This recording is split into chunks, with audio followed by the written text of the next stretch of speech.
Bonjour.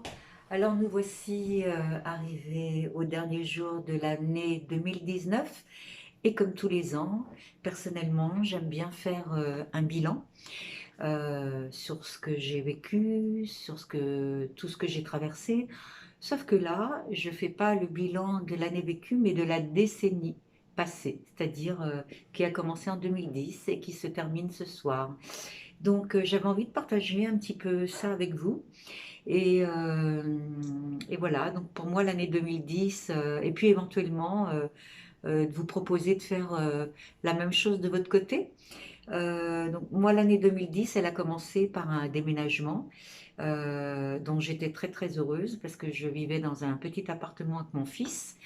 Et du coup, j'ai réussi à avoir un super appartement dans lequel je suis toujours, que j'adore, dans lequel je me sens super bien. Et donc ça a commencé avec le début de l'année 2010.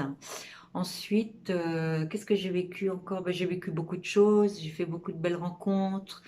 Il y a eu l'expansion de mon activité de tarologue, il y a eu mes trois premières expositions photos euh, dans trois lieux différents à Paris, le fait d'avoir vendu à chaque fois, le fait d'avoir eu des retours hyper positifs sur le regard que je porte sur les choses que je prends en photo. Donc ça a été du bonheur pour moi. Euh, il y a eu la fierté de voir mon fils recevoir son diplôme d'ingénieur devant un parterre d'écoles d'ingénieurs et d'autant plus fier que c'était vraiment les études qu'il avait choisi de faire, le métier qu'il avait choisi, l'école qu'il avait choisi. Ensuite, donc ça a été un grand moment de fierté euh, pour lui et pour moi parce que je l'ai poussé, je ne l'ai pas lâché durant toutes ces années de scolarité. La tristesse de le voir s'envoler du cocon familial, mais aussi avec ce vide qu'il laisse dans cette maison, et en même temps la joie de me retrouver pour la première fois de ma vie devant cette entière liberté qui n'est pas toujours facile à gérer.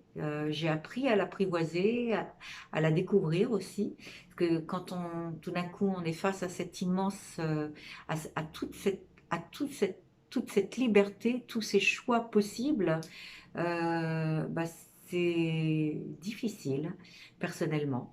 Voilà, donc maintenant j'adore, mais voilà, ça n'a pas tout le temps, ça a été vraiment un apprivoisement.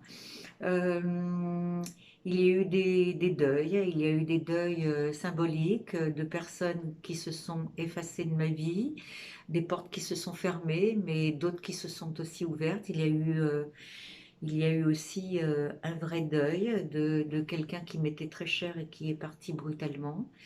Donc on apprend à vivre avec ça dans son cœur. Il y a eu la maladie auquel je ne m'attendais pas du tout et qui a été d'abord un choc et puis qui m'a fait me découvrir bien plus courageuse que ce que j'imaginais de moi.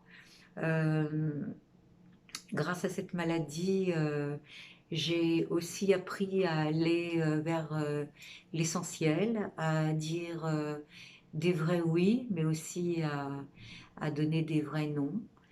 Euh,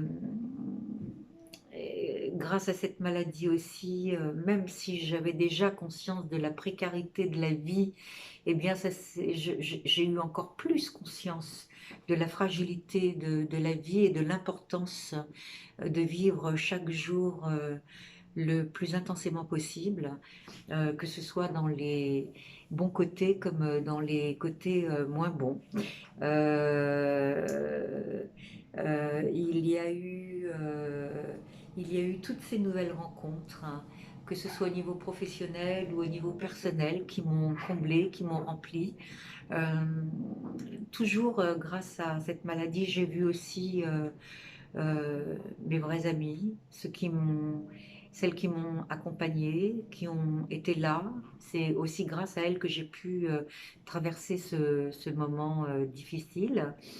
Et du coup, j'aimais déjà la vie, j'ai toujours aimé la vie, mais là, pour le coup, je l'aime encore plus.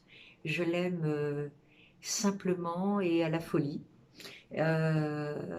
Et voilà, en ce dernier jour de l'année, je voulais vous souhaiter un beau passage, un beau et chaleureux passage, que vous soyez seul ou accompagné, et une, euh, une très très belle année 2020. J'avais envie de vous dire d'aimer la vie, d'être dans la joie. La vie est précaire, elle est fragile, tout peut arriver à n'importe quel moment. Donc c'est de profiter pleinement, c'est ça, d'être vraiment dans la joie. Moi, depuis que j'ai été malade, je suis habitée par la joie et c'est devenu mon moteur principal. Donc je vous souhaite d'être dans la joie, de profiter pleinement, de dire aux gens que vous les aimez, euh, de faire ce que vous avez envie de faire, de ne pas vous censurer, euh, de, de- voilà, je vous souhaite le meilleur à venir, le meilleur pour vous, et je vous dis à très très bientôt. Au revoir.